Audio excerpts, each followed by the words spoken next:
Yeah.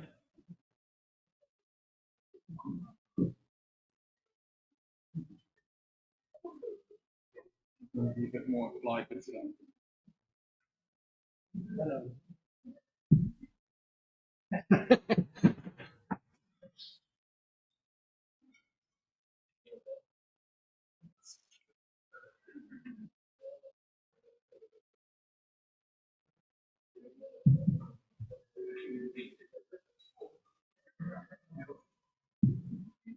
Recording in progress.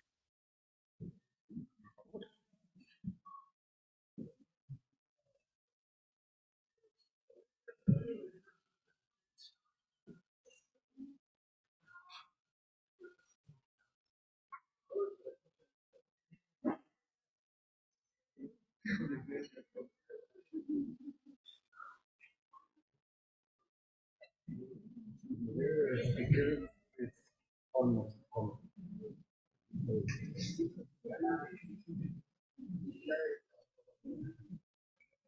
That's fine.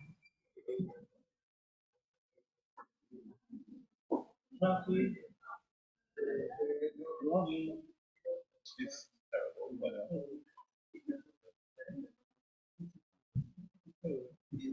yeah.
Sorry, I'm late.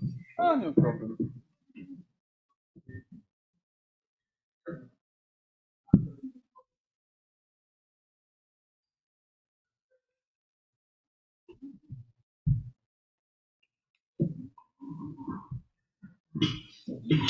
Put the keyboard somewhere. Yeah.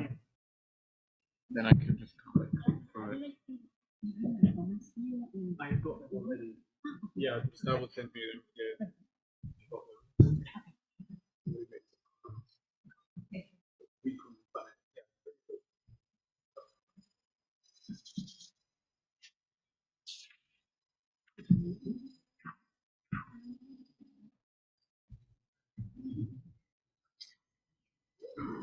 Aquí corriendo.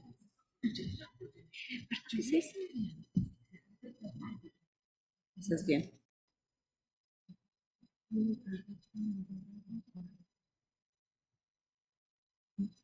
Sí, ¿qué tiene sentido más tráfico?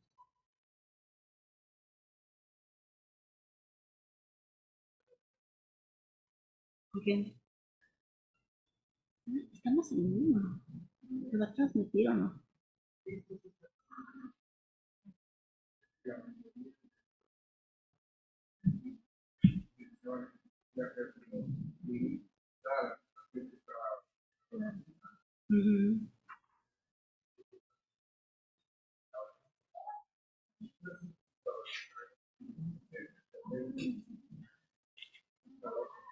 Sí, poquitos.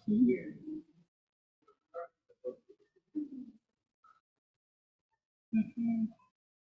Sí, yo creo que está bien. Y luego muchos lo vemos en línea. Este fue muy your presentation.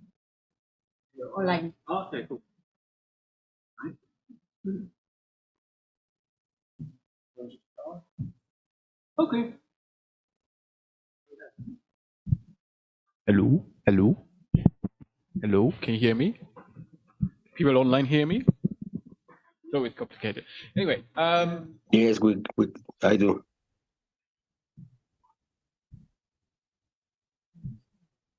oh yeah, you want to? Yeah, do.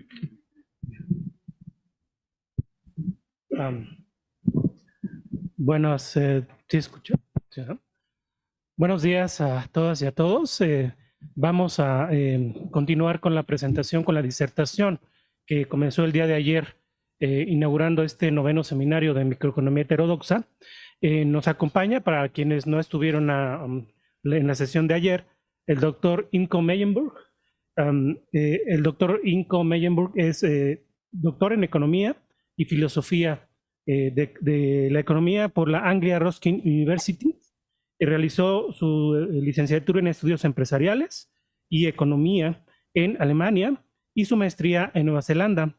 La investigación de su doctorado se centró en la filosofía y la historia del pensamiento económico, especialmente en las opciones eclécticas bajo el pluralismo en la economía, que de hecho ese es el tema que nos está presentando, utilizando metodologías y conocimientos de diversas disciplinas en las humanidades y las ciencias sociales, incluida la economía y la filosofía contemporánea.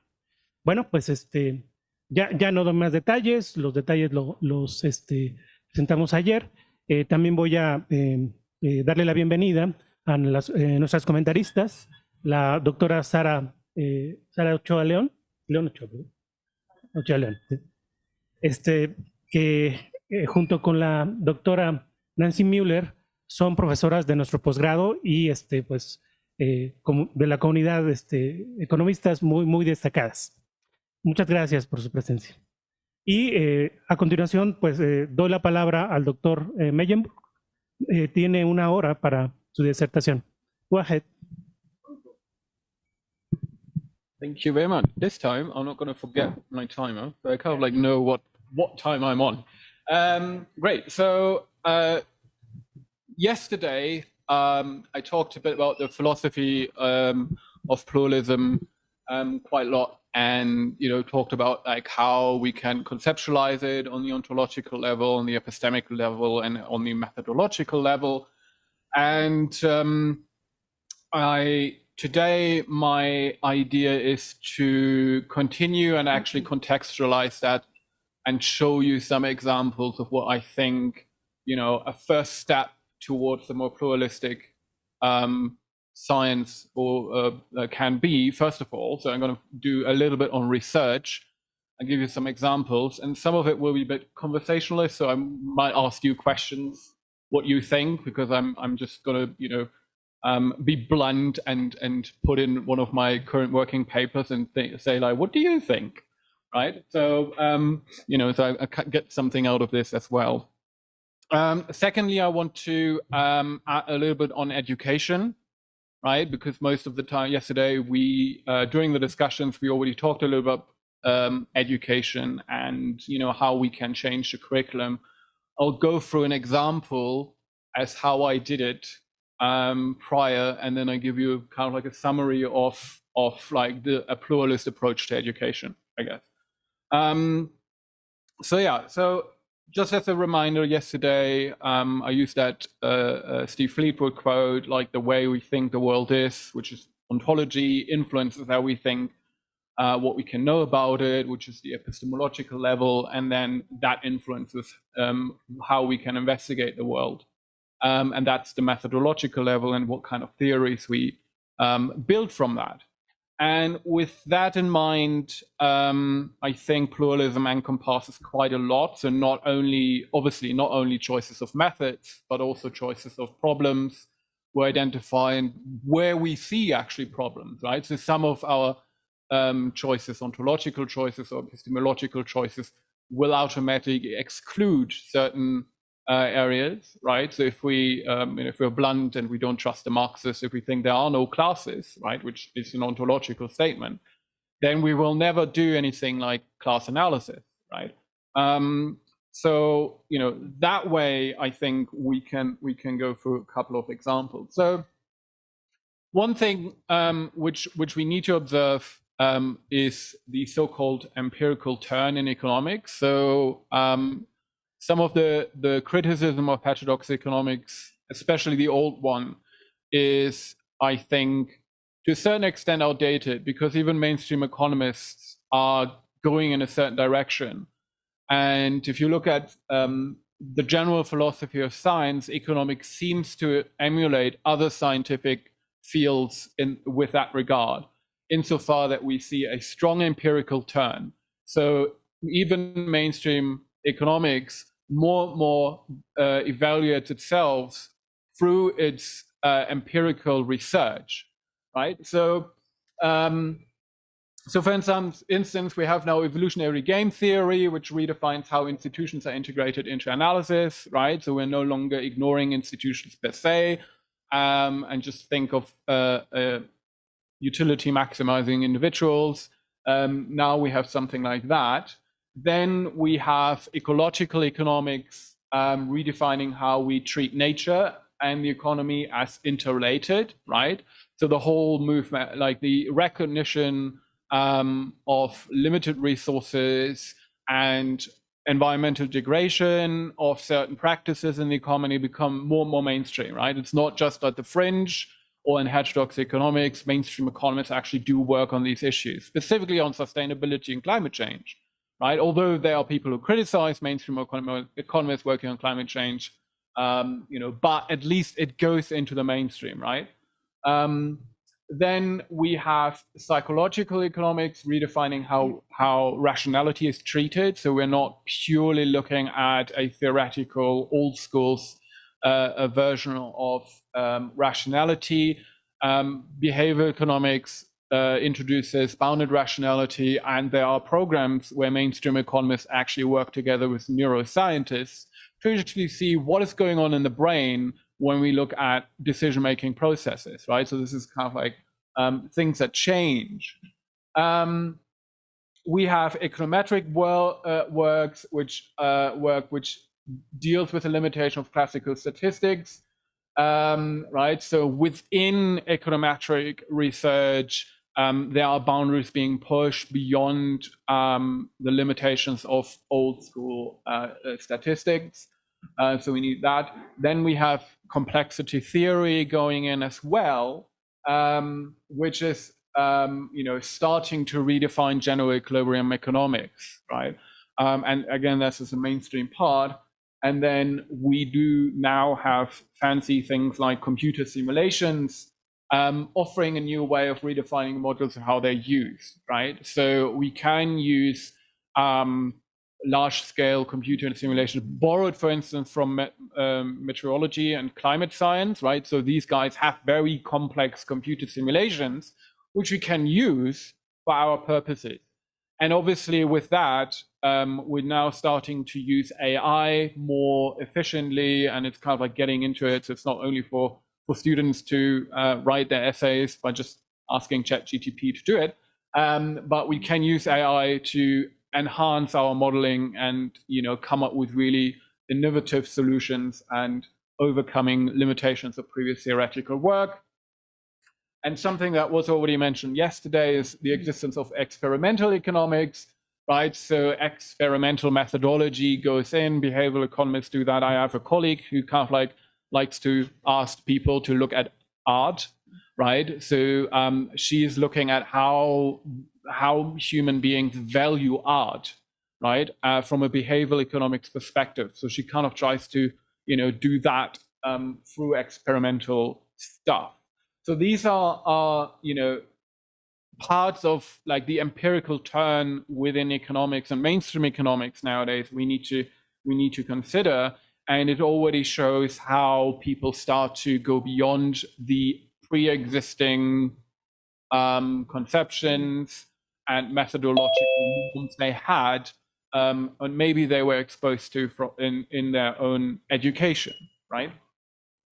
All right, so that's something we see already. Then, as an example of this empirical turn, let's see which comes first, actually. Oh, that's nice.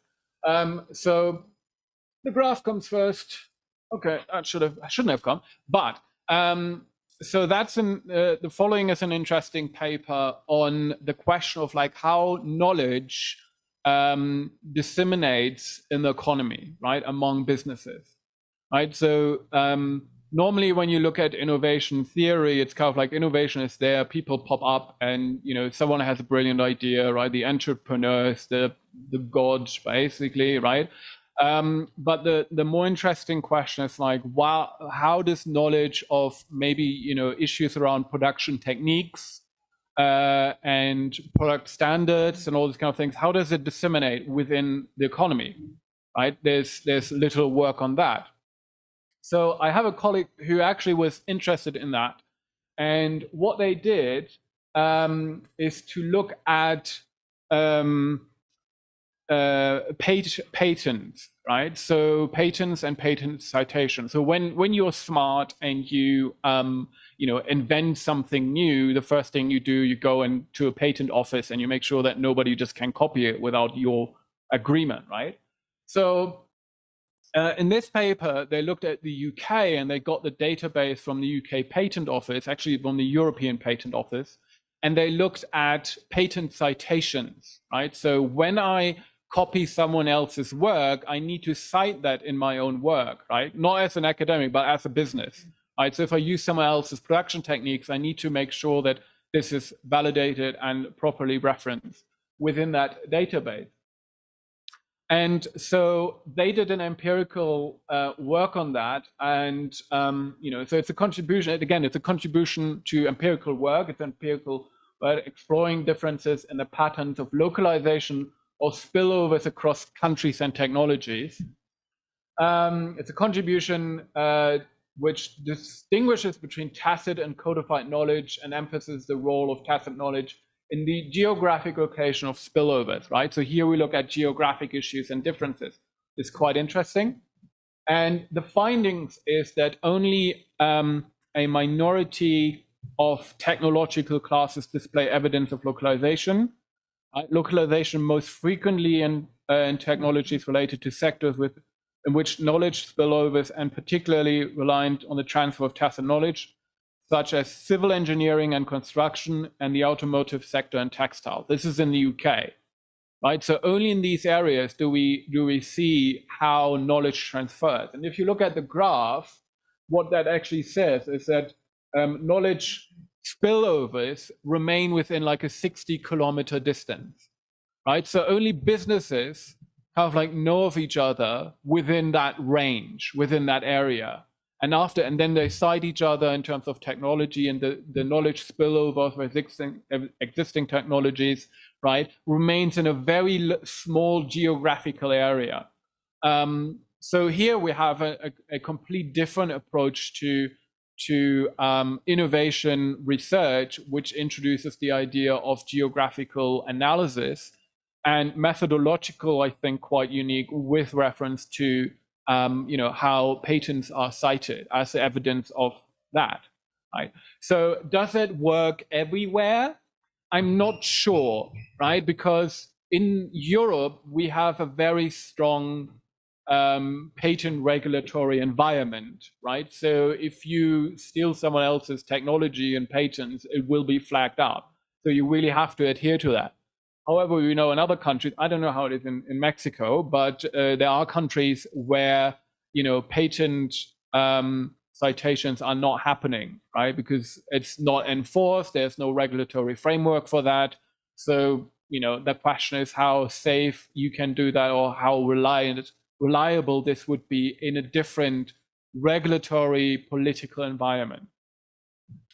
Okay, so the final conclusion is that this suggests that knowledge spillovers flow over shorter geographic distances in fields which are relatively dependent and on the transfer of tacit rather than explicit knowledge, right? So that's kind of like the research. Again, it's an empirical research on innovation, and how knowledge rises around this. And, that's something, which is, I think, kind of like quite interesting and unique in terms of that. And it's a fairly, it's not a heterodox paper in that sense. They work with standard innovation theories and anything. There's nothing really else in there, but it shows, firstly empirical turn and then a creative approach to problems. Okay, another one which recently came up is this one, Melissa Dell's The Persistent Effect of Peru's Mining Meters. I think she didn't win a Nobel Prize for that, but she won another prize for it. I forgot which prize she won. Maybe someone knows, but I know this. She won a very prestigious prize for this kind of research. And basically what she does is she looked at very historical data in Bolivia and Peru between 1573 and 1812 to explore how the Spanish Empire and the Peruvian Republic works and institutional persistent works. And basically the idea is to show how land infrastructure developments are, situated or dependent, past dependent on historical events, on past historical institutional setup. So, she comes to the suggestion, she says that the evidence suggests that exploring constraints on how the state can be used to shape economic interactions, for example, the extent to which elites can employ the state machinery to coerce labor or citizens, can use state guarantees to protect their property, right? And this has a historical past dependence. So basically, in short, what she's doing is historical analysis. Right, so she basically did a historical or a piece of work on history within the mainstream thing, and kind of like looks at like, how do we explain modern situations of certain inequalities of communities with regards to looking back at the very past distant and how institutions formed early relationships, right? So here again, it's much.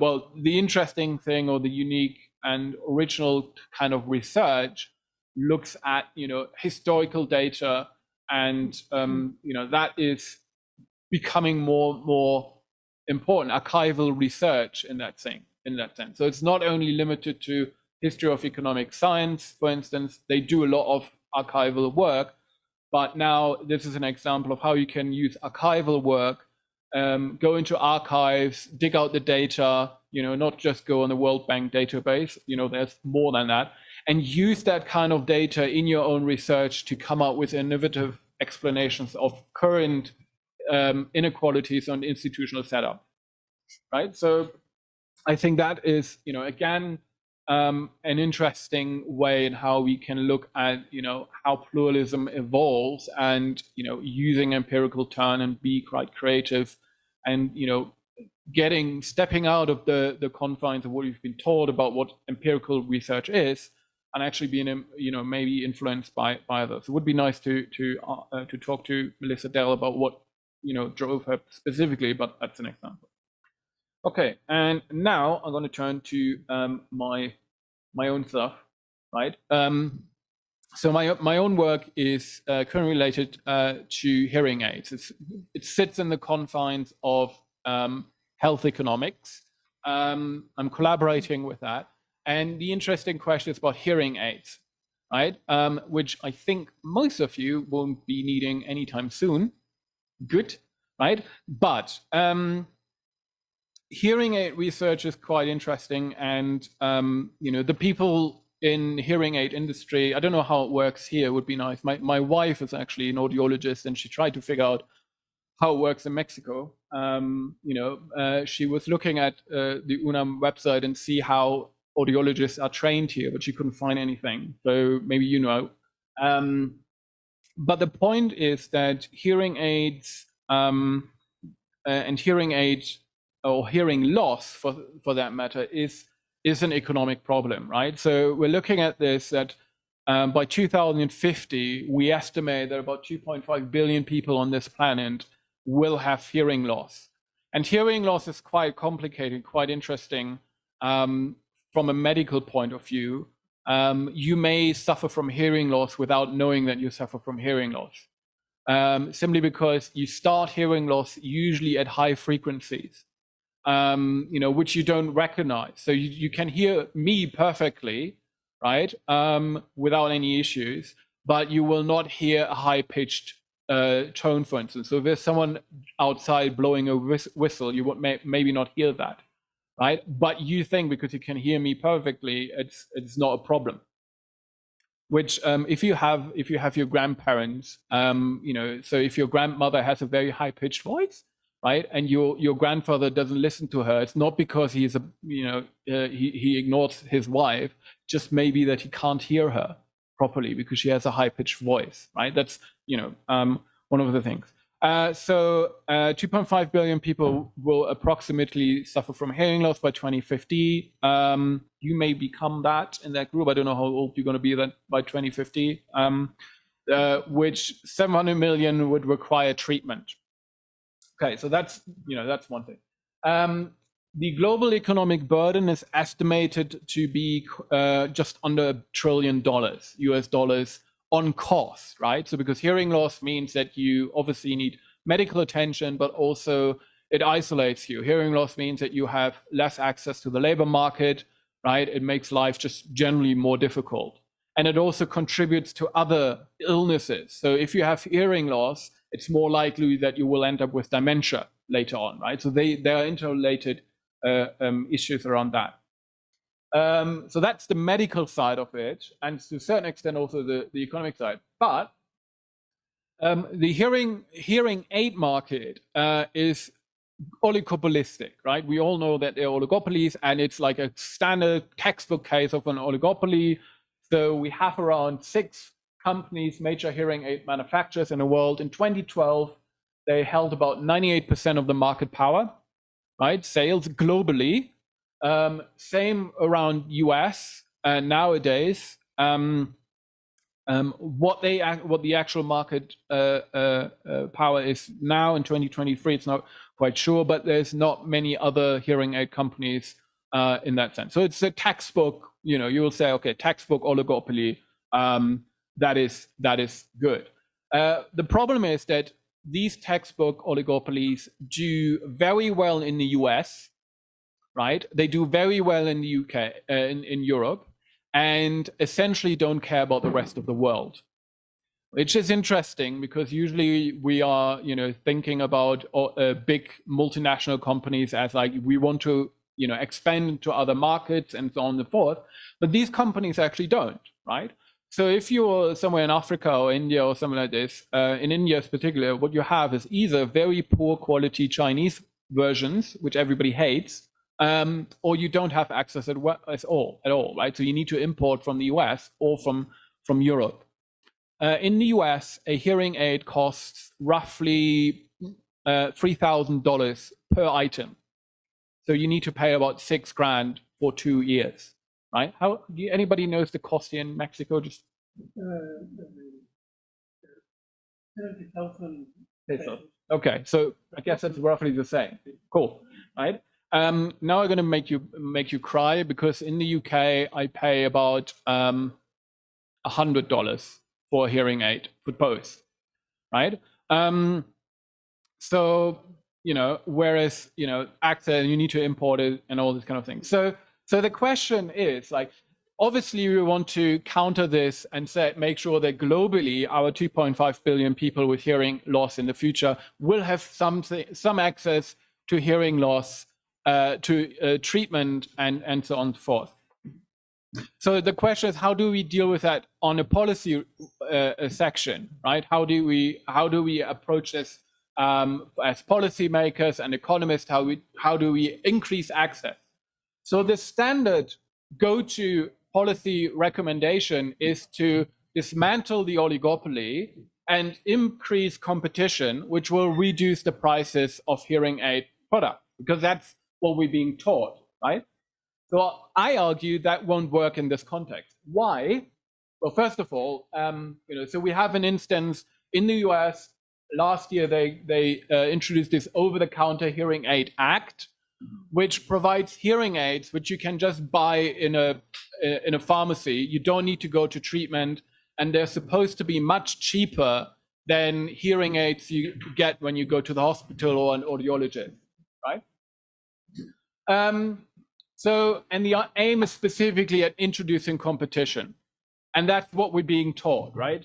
Competition is good because it puts the market prices down. We love competition. Oligopolies are inefficient and all these things. So will this work in the US or at a global level? I say no. Firstly, for two reasons. Firstly, in order to have a functioning competitive market, we need to establish, we need to have, theoretically, a working demand side and a working supply side. But Kenneth Arrow has already said in the 1960s that competitive markets don't work when it comes to medical issues, right? Because we have high uncertainties about when we actually need to consume medical services, right? As I said, you don't know when you have hearing loss, and you cannot anticipate. Well, you can anticipate saying like, oh, when I start, in the future I will lose my hearing. That's kind of like a guarantee, but you don't know how much it will be. So you don't know if you actually need treatment or if you can just use an over-the-counter hearing aid in the future. And there's also information asymmetry in the market. So this whole kind of like perfect knowledge, blah blah blah stuff doesn't work. That's the demand side. On the other side, oligopolies are what I call regulatorily resistant. They use price discrimination, product differentiation, and other methods to countervene those policies which are used for or aimed at increasing competition. So what did our big six oligopolies do in the US? First of all, they started with product discrimination by introducing and building their own over-the-counter hearing aids. And secondly, they lobbied heavily against the introduction of this law.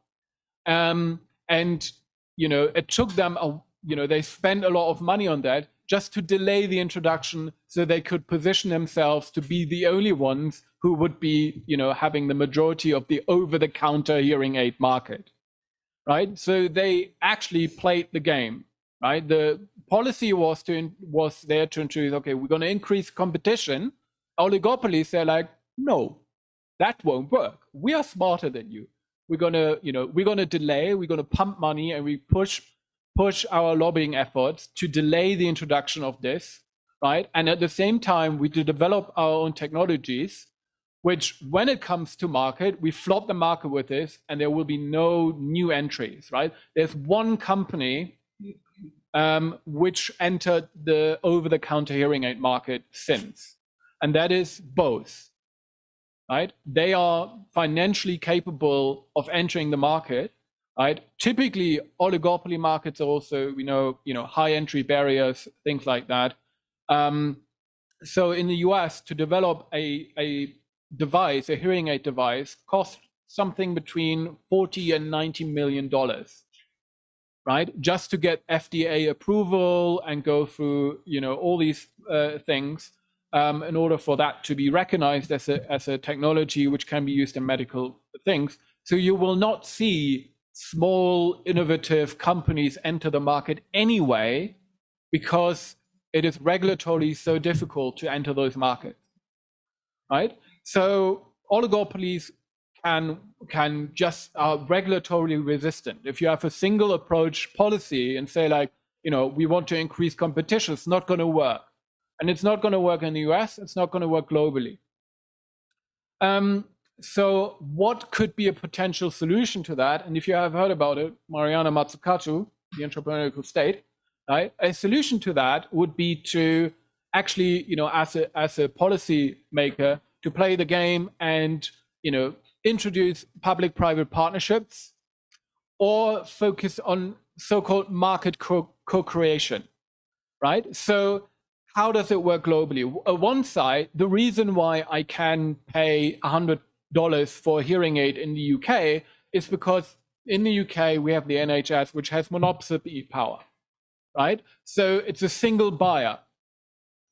Obviously, not everybody can emulate such a complex institution like the NHS, but we have evidence that state-run programs are capable of pushing prices for drugs down, right?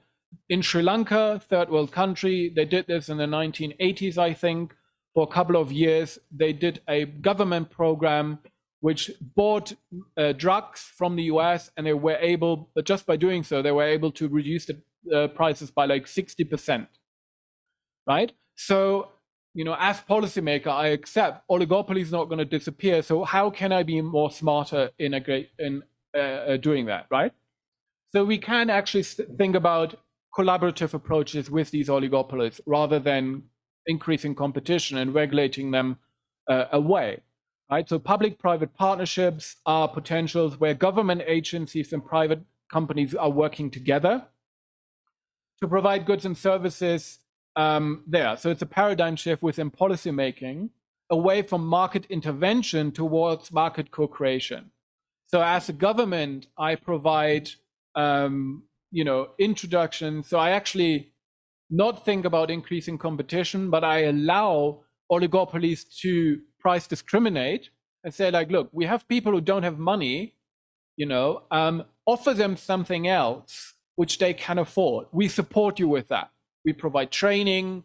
We make sure that you are not, you know, we make sure that the trademark regulations are working, right? So your products are not copied and cheaply copied by someone else, right?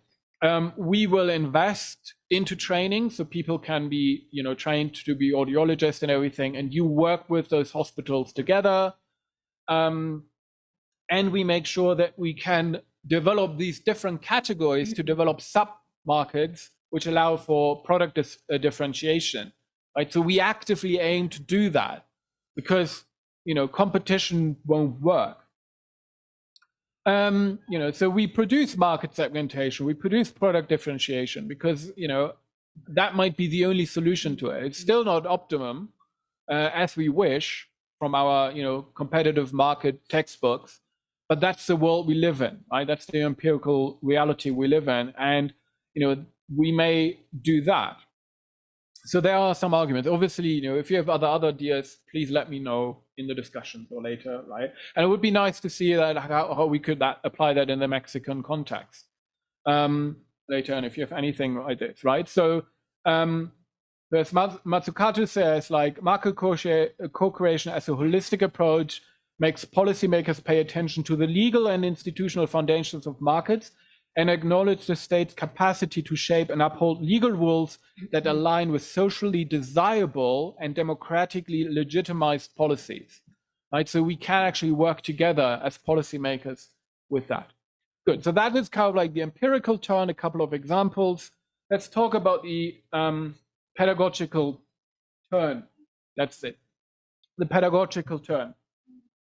Because obviously, like, one thing I realized yesterday in the discussion was, like, quite often, and also the other presentations, what was mentioned quite often is that firms are there to maximize their profits, right? And if you talk to CEOs and business owners and so on, they always say, yeah, we maximize our profits. The question I have is, where do they got this idea from? Maybe they went to university and were told all the time that businesses maximize profits, so they go into the job with the idea we must maximize profits, right? Or is it the other way around? Where does it start, right? So economics is also has a history of ideas, right? And they translate into policies and everyday life. So the stuff you're being taught, you come back and adopt and apply this, whether you become a researcher or you work somewhere in a private sector. So, you know, teaching economics from a pluralist perspective may involve teaching economics as, you know, as a history of ideas. So I use this one, and this is about income and income inequality, basically. And you may not know this guy, Marcus Rashford. He's a football player at Manchester United. He became very famous during the pandemic because he made the UK government change policy, right? And basically exposed their immoral behavior towards children, right? Because the UK government didn't want children to have free school meals, right? And Marcus Rashford said, like, well, if you don't want to pay for it, I use the millions I get to pay for free school meals, right? Because, you know, poor families don't have time to eat. Anyway, so the question is, like, have you ever asked yourself why Marcus Rashford, this guy who plays football, earns roughly £250,000 a week, right? That's how much he makes as a football player. Whereas someone like an NHS doctor in the UK makes about 100 grand a year, right? If you're becoming a medical doctor in the UK, that's how much you can earn, roughly. There are differences, but that's roughly. And, you know, specifically with regards, like, one guy does entertainment, he kicks the ball for our entertainment. The other guy saves our lives. Still, he gets less money. Why is that the case? Okay, so looking at that, we can explore the history of ideas. So we got our three usual suspects, Adam Smith, and finally I have Adam Smith on my slide because this is in celebration of Adam Smith, right? Fantastic. David Ricardo and Thomas Malthus, they all thought about this problem already, right? So why do people get paid? Their current approach is like thinking about labor capital and land, wages, profits, and rents. This is what we get from it, right? And then in terms of wages, they say changes are due to increase in productivity, and they say, well, that's what they observed, increase in productivity in the early Industrial Revolution, but there was also differences in, or little increases in wages. That's what they observed empirically. Rent was basically a rate of capital return. So the question is, like, what they talked about is like every species of animal naturally multiplies in proportion to the means of their subsistence. That's what Smith said, not Malthus, right? And Malthus says populations is necessarily limited by the means of subsistence. That they related to the increase in productivity and the little increase in wages. They related profits to, as profits are reward on the unit of capital, and rents they talked about with regards to demand for food and the land rent you have to pay, right? So the focus here is on wages. How did they explain or talk about wages? So Smith had this competitive theory of wages. Particular circumstances in different professions explain why there are wage differences, right? So the ease of hardship of employment. So the harder the work is, the more you should get paid for it. However, an office clerk obviously doesn't work as hard as someone in a factory. So, you know, that's only one thing. He said the level of honor in a profession, right? So if you're a professor or lawyer, you have a more honorable job than if you're a factory worker, and therefore you get more money.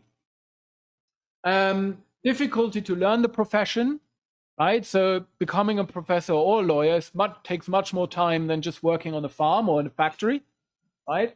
And probability to succeed in the profession. You know, if we throw that at our initial example, you know, so ease and hardship of employment, don't know, between doctor and football player. Level of honor in the profession. I mean, we all love football players. Usually, you know, we know the football players and we celebrate them more than our doctors. So that would explain that, you know, Marcus Rashford makes more money. Difficulty to learn the profession. I don't know. Is it difficult to become a professional football player? A little bit, but is it as difficult as a medical degree? You tell me. Probability to succeed in the profession, again, you know, becoming a professional football player is, you know, 1 in a million chance because everybody plays football. What about medicine? I don't know. So his is the reality exhausting and the really repulsive laborers, instead of being better paid than others, are almost inevitably paid the worst of all because performed by those who have no choice. That was a criticism by John Stuart, I think Malthus or Ricardo, should have put that, looking at people who actually the worst in the society were the ones at that time who cleaned toilets and waste, and they were not paid a lot. So they had hardship in the profession, but everything else. So Mill talks about the laws of customs in society in terms of distribution of wealth, right? The rules which are determined what the options and feelings of the ruling portion of the community makes them, right? So it's the ruling class and the ruling part of society which decide which are, the honorable jobs or not. So this is, historical approach to explaining wage differences. If we look at Marx later, he makes a different point. So he talks about the increase in productivity is due to technology. That increase in technology reduces the demand for labor, which in itself increases unemployment and increase pressures on wages, right? So he had a different approach away from honorable stuff and so on towards that one. Then historically came through the marginal revolution, right? So marginal productivity of wages were introduced. Demand for labor by companies determined by marginal productivity, supply of labor determined by market wage rates, and together we kind of get the wage rate, the prices of labor, resulting in the supply and demand relationship. Underlying assumption, again, perfect competition, law of variable proportional operations, remains a profit maximization. All laborers are homogeneous and are divisible, and labor is mobile and substitutable to capital and other inputs, right? So number 4 is interesting here, right? Because it would assume that you can switch between a medical doctor and Marcus Rashford, essentially, but that's the question of whether or not it's possible. And again, resources are fully employed. That's just the approach to that. So we can change from the classical explanation or Marx explanation through the marginal revolution towards supply and demand explanation on that one. What followed later were criticism of that. So we have the demand and supply relation in the wage rate based upon marginal productivity. So one criticism which was introduced by Dalton was marginal productivity does not explain distribution of income from capital and land, right? So the marginal productivity may tell us something about wages, but not rents or return of capital, right? So he developed a critique of that one. The wage rate was later critiqued as the sole explanation of demand, supply of labor. So here, Samuelson talked about the agent's endowment of non-labor income and working time, right? So you may have actually, you go onto the labor market not because of the wage rate in of itself, but you may have actually, other forms of income, and it depends on how much time you actually have for work, which play a key role in that one.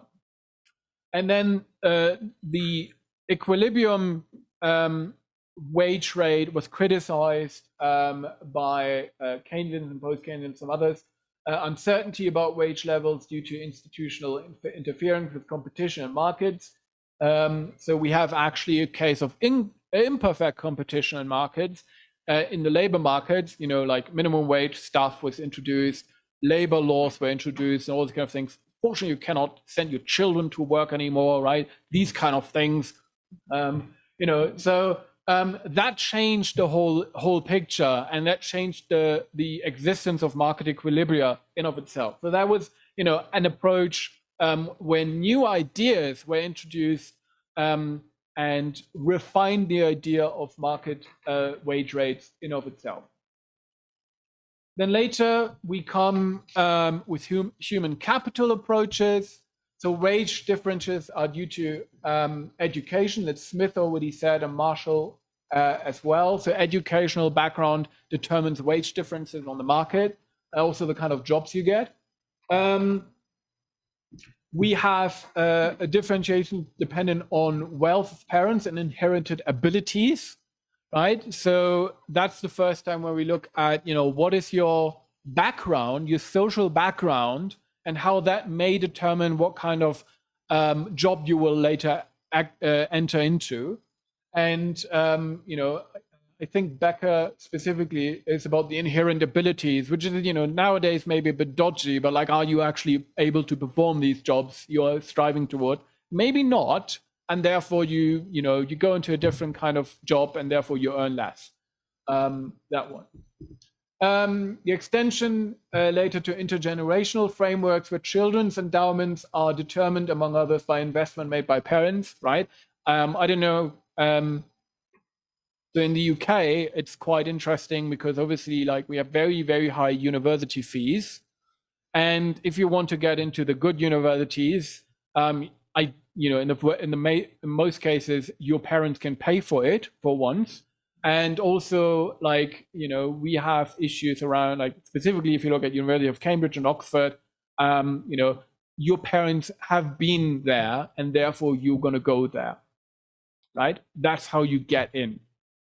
And sometimes, if your grades from school are not good enough, your parents can get you in by paying a few £1 million as donation, right, to the colleges and to the university, that kind of thing. And then later we have also risk-taking and income distribution approaches. So wage differences due to occupational hazards, right? Could be an explanation. Soldiers, firemen usually, soldiers not so much, have a very dangerous work, so they might get more paid. Pilots, lots of kind of like dangerous work, because if you make a mistake, you only make once usually, right? And you have a lot of responsibility. Others, like Friedman, income distribution as a result of rational choices under uncertainty. We've got the rational choice theory again in there, where wealth endowments determine risk aversion and risk taking with regards to employment choices, right? Which is an interesting point. So maybe you're coming from, a wealthy family, a background where you can actually, not take a job, which may be, not really to your liking. Whereas there are people who have to take any job they can so they can survive the next day, right? So, Friedman actually thought something good for once. Okay, there are other redistributive mechanisms to decrease income inequality and risk aversion, but, we have a growing work of different ideas in terms of capital wages. And then quickly, we have statistical distribution that comes from Kuznets, wage differentials. That was actually, again, starting to be an empirically very, very referenced thing. So wage difference observed, but not fully explained by reference to optimizing behavior, wealth endowment, and inherent capabilities. So he observed that in the early state of industrialization, income inequalities rise per capita, and then they fall at later stages of industrialization, right? That's kind of like very interesting observation. And then structural theories, again, in general are inadequate.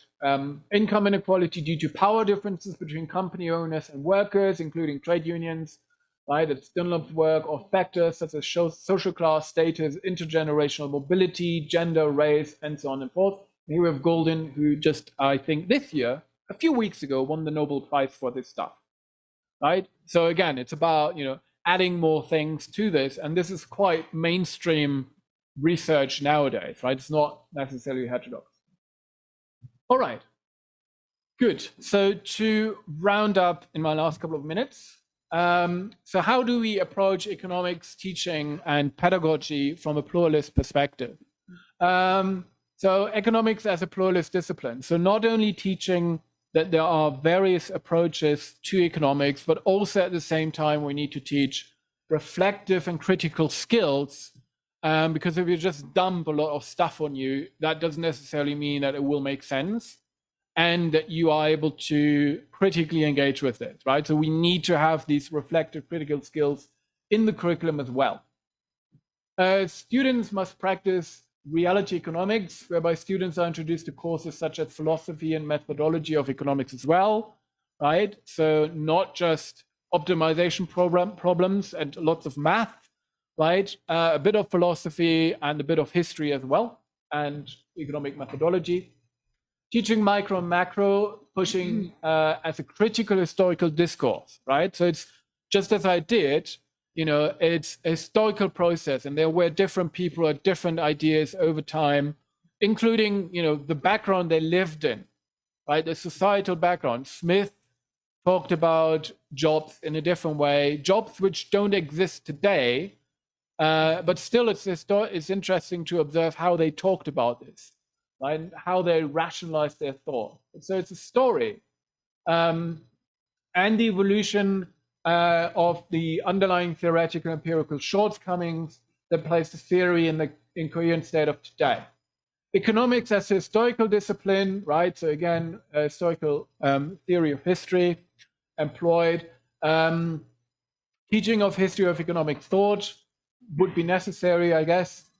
Economic as an ethical discipline, right? Teaching what makes economists think and how they do it, considering the ethicality in their processes of thinking, right? So one instance, for instance, one example is like, you know, the whole Austrian school and why they were so obsessed, especially Hayek, against state intervention, and why he basically said, like, you know, if the state starts to intervene, we're all going to end up in Nazi Germany, right?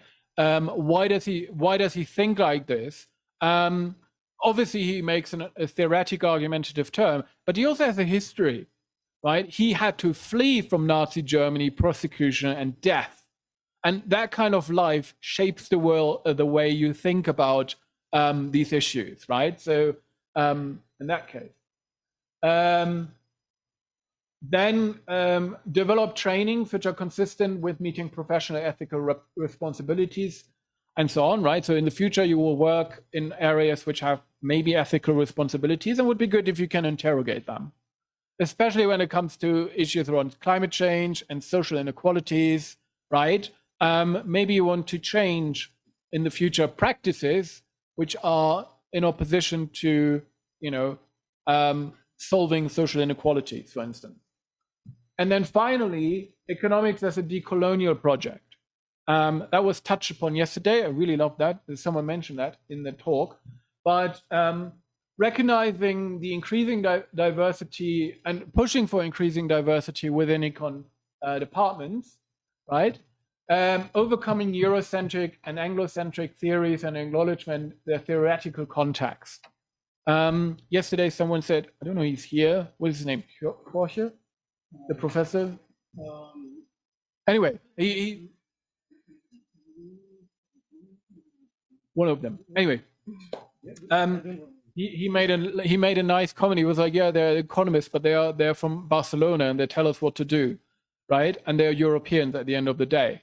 Right? It's a valid criticism, right? So you know, and one of the main critiques again of, like, you know, things I talked about yesterday is like the textbooks are written by Mankiw and what's the other guy, Krugman, and all these kind of things, right? American professors, right? That tell you how the world works, right? No. So that's one way.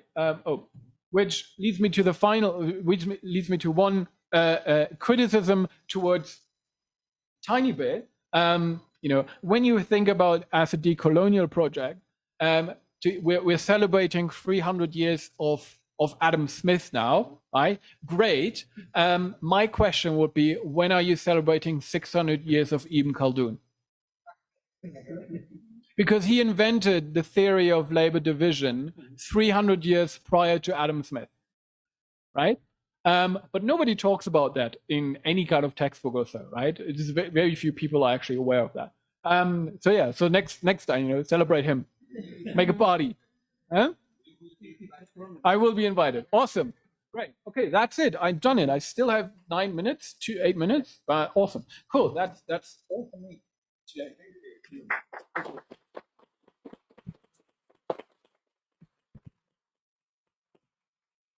Bueno, terminamos justo a tiempo. Thanks, Dr. Imko. Very interesting your dissertation. Bueno, ahora, para los que no estaban ayer, les explico un poco de qué se trata esto. La disertación que se está presentando gira en torno al tema del pluralismo en la economía. Y como han visto, las herramientas tanto para el análisis de cuestiones empíricas como para el análisis dedicado al seguimiento de teorías bajo la visión pluralista es mucho más rico que limitarse a una sola posición. Y justo para los comentarios, ¿quién va primero? Tenemos a nuestros comentaristas. Comenzamos con Sara, ¿sí? Para respetar el orden. ¿Sí? Tenemos dos comentaristas, las cuales tendrán participación de 15 minutos cada una. Adelante.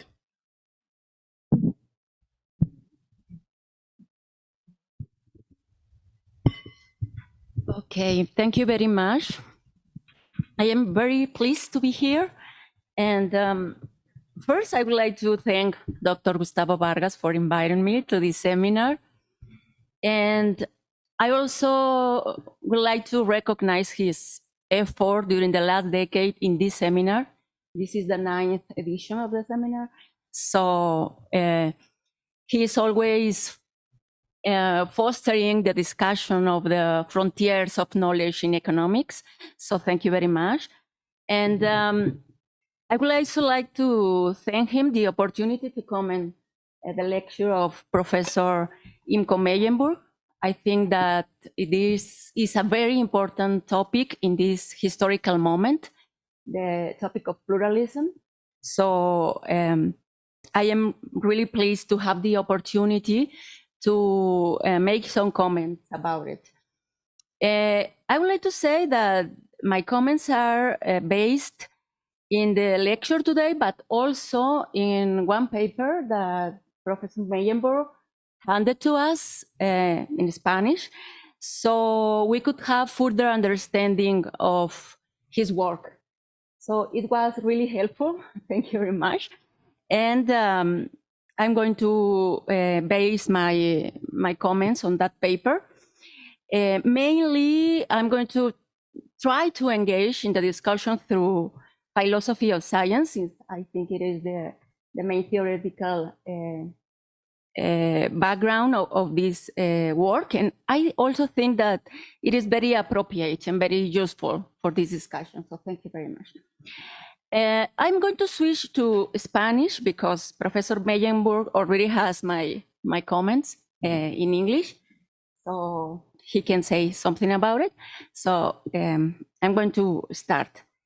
El contenido de la presentación es en dos partes. Por un lado, algunos comentarios de tipo epistemológico o metodológicos, que yo creo que son muy importantes para la ciencia en general y para la economía en particular. Y posteriormente, elaborar un poco, abundar un poco sobre este tema en economía basada en la experiencia como maestra y como maestra también, o sea, de teoría económica, pero también de seminarios de investigación. Bueno, empezaría diciendo algunas cosas que pueden ser básicas sobre el pluralismo, pero creo que es importante tener esa base. Primero es que normalmente nosotros pensamos en el pluralismo como la coexistencia de diferentes paradigmas, si ustedes quieren usar el lenguaje de Thomas Kuhn, en una disciplina. O si no quieren ese término, bueno, a veces hablamos de objetivos cognitivos y reglas metodológicas, ¿no? Para estudiar algún fenómeno. Y que estas constituyen hipótesis alternativas para entender los problemas, ¿no? Pero es muy importante, creo, reconocer que el pluralismo va más allá. Esto es, no solo es reconocer que existen estos diferentes paradigmas, sino también pensar que son interlocutores válidos con el cual se puede establecer un diálogo crítico, ¿no? Y también es muy importante, porque también surge mucho en las discusiones, pero creo que es algo que desde la filosofía de la ciencia ya se ha abundado mucho, que el pluralismo no tiene que ver con relativismo, ¿no? Hay reglas sobre las cuales se construye el conocimiento y tampoco es subjetivismo, esto es, tampoco es desde una perspectiva individual, sino que implica el diálogo interdisciplinario y entre diferentes teorías. Entonces eso es, creo, una base importante.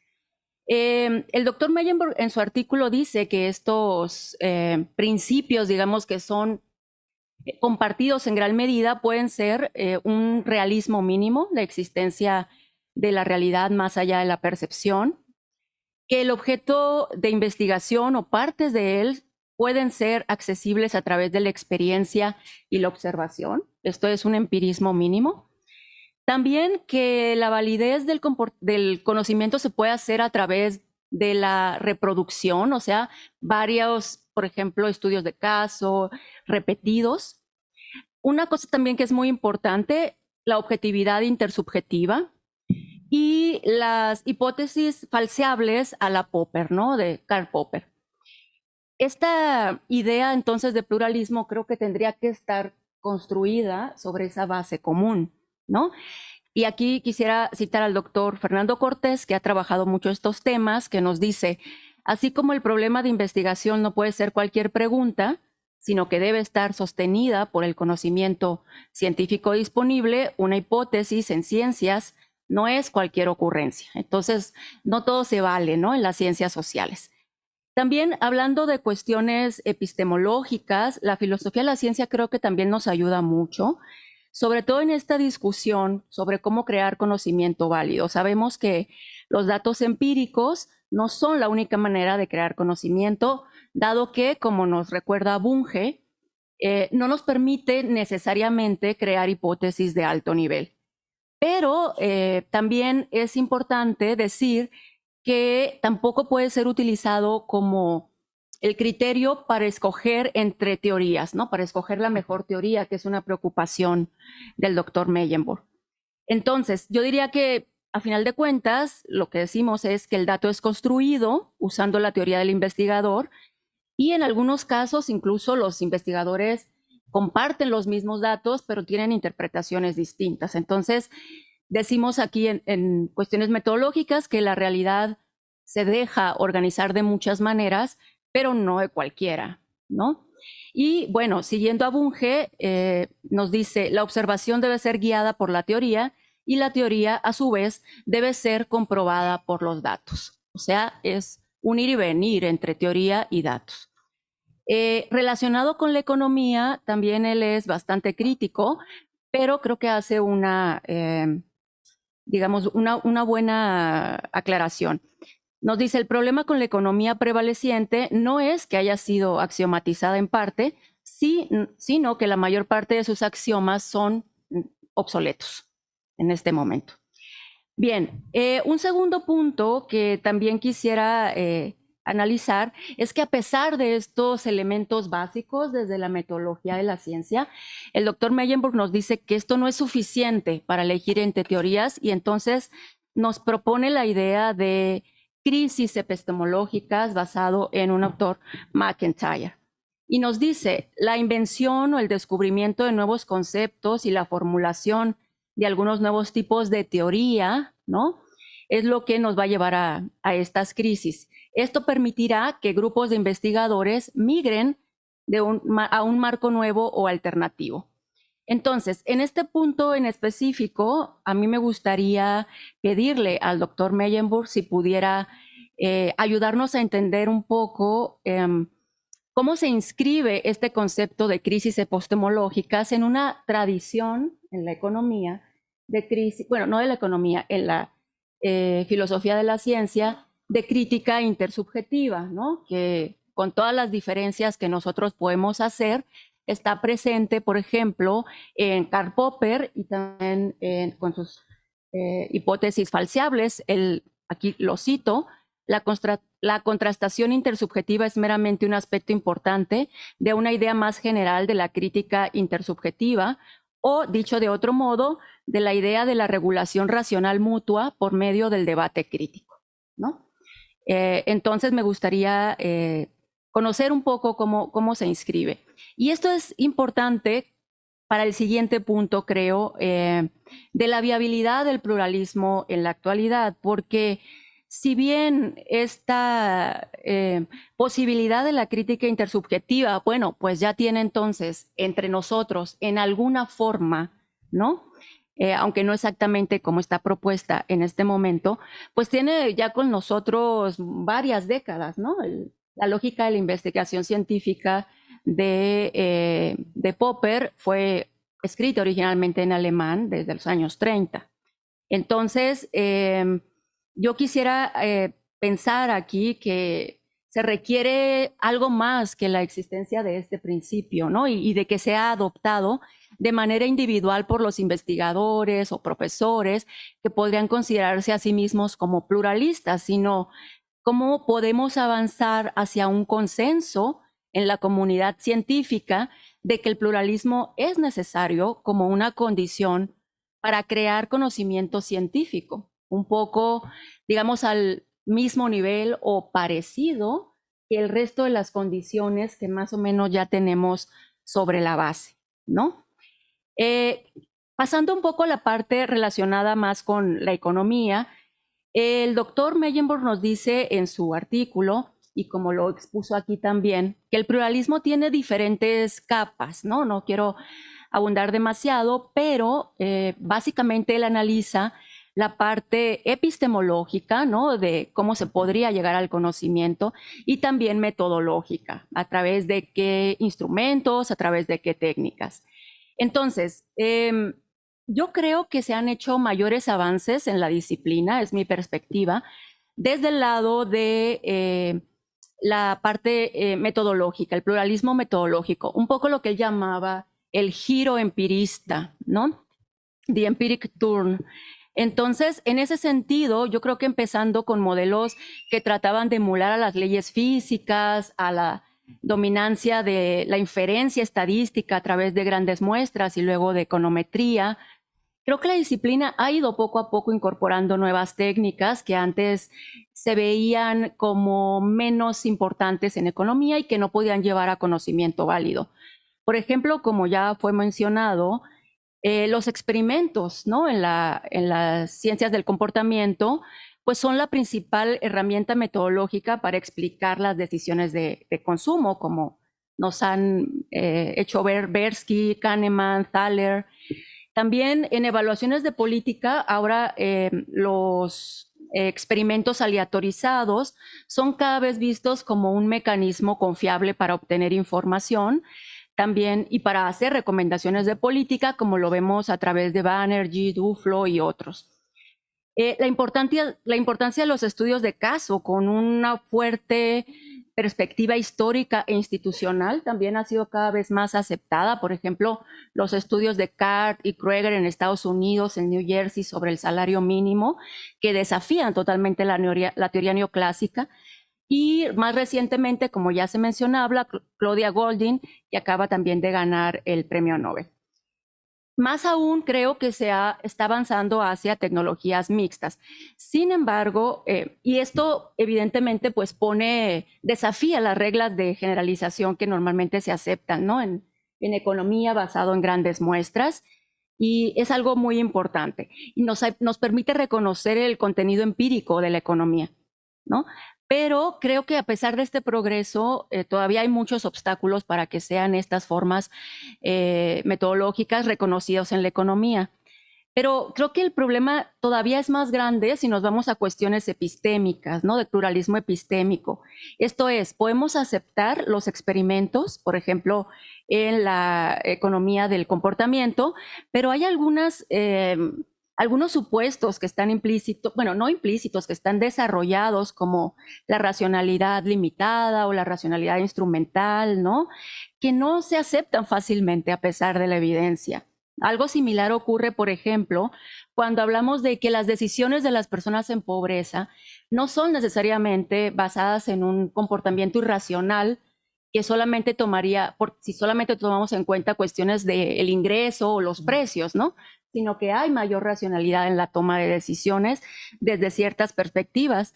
Lo mismo, por ejemplo, cómo se decide la participación en el mercado de trabajo. Si solamente lo vamos a pensar a través del costo de oportunidad, de la educación que tenemos o el nivel de ingreso, o vamos a tomar, como en estas investigaciones, también factores a nivel del hogar, institucionales, valores sociales sobre la participación femenina, etcétera.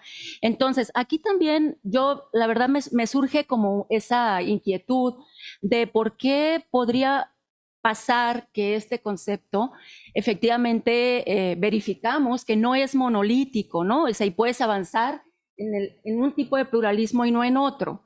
Entonces, ¿cómo podríamos entender que en una comunidad científica, o en este caso en la economía, haya como distintas velocidades en el pluralismo, ¿no? Es como yo lo percibo.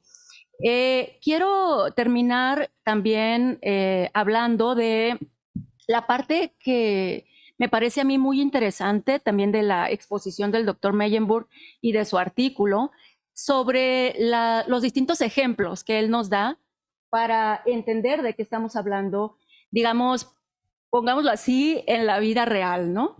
Que tanto a veces nos gusta hacer alusión a ella. The real life problems.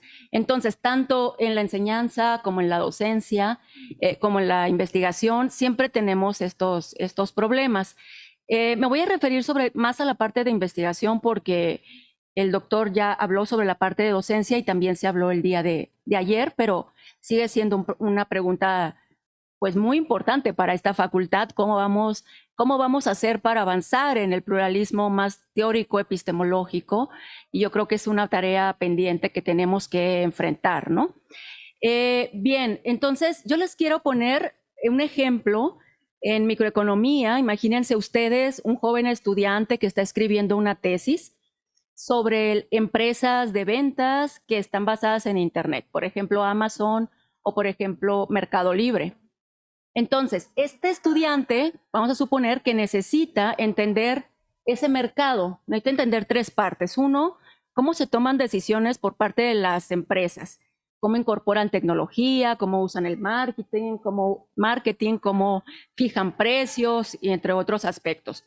También necesitan conocer o quieren conocer cómo toman decisiones las personas o los consumidores, cómo influyen los precios, el ingreso, pero también cómo influye el contexto social, la influencia de sus pares y otros aspectos que son muy importantes al momento de comprar, ¿no? No solamente los precios y el ingreso. Y por último, cómo es visto desde la sociedad la existencia de poder de mercado, qué tenemos que hacer con él, un poco lo que ya también comentaba el doctor Meyenburg. O sea, necesitamos políticas de competencia, necesitamos regulaciones del mercado laboral, tal vez, porque no se reconocen muchas veces los derechos laborales, como en el caso de Uber. ¿Cuál va a ser el tratamiento fiscal que le vamos a dar, etcétera? Entonces, creo que, y esta es una tesis real de un alumno actualmente en la maestría en economía, en economía pública, y lo que hemos encontrado en el seminario es que no tenemos una sola teoría que nos permita ayudar a entender los diferentes aspectos de esta problemática. Sin duda, la parte de las teorías post-keynesianas nos dan un marco teórico excelente para el primer punto relacionado con las empresas. Y también nos da algunos elementos sobre los puntos 2 y 3. Pero es algo que tendríamos que apoyarlo con otras teorías ortodoxas o heterodoxas como institucionalismo, ya sea el viejo institucionalismo o el nuevo, ¿no?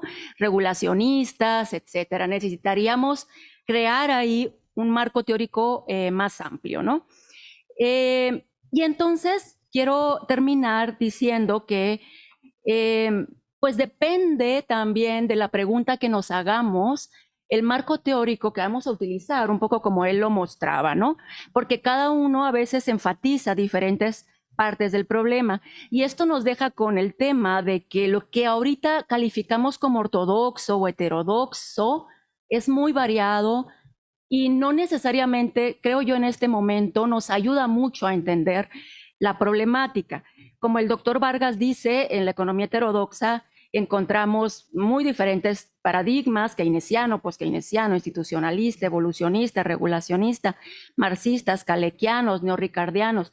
Y también en la parte ortodoxa, partiendo del modelo neoclásico, pues incluye el modelo neoclásico, pero no es lo único, ¿no? También se han ido incluyendo diferentes teorías desarrolladas a lo largo del siglo XX que desafían algunos de los supuestos, ¿no? Como la información asimétrica, la misma racionalidad limitada, etcétera. Y entonces algunos autores reconocen que no abandonan completamente teorías que en parte pueden ser consideradas ortodoxas. Y aquí me refiero a la recientemente premiada Claudia Goldin, cuando la llaman por teléfono para que dé su primera reacción sobre el premio Nobel. Alguien que, como ya decía el doctor Meyenburg, puede ser considerada como del mainstream, aquí lo anoté, not really heterodox, ¿no? Entonces, ella dice, y con esta cita termino, bueno, esto significa mucho, no estoy traduciendo libremente este premio. Significa mucho porque es un premio a grandes ideas, para cambio a largo plazo.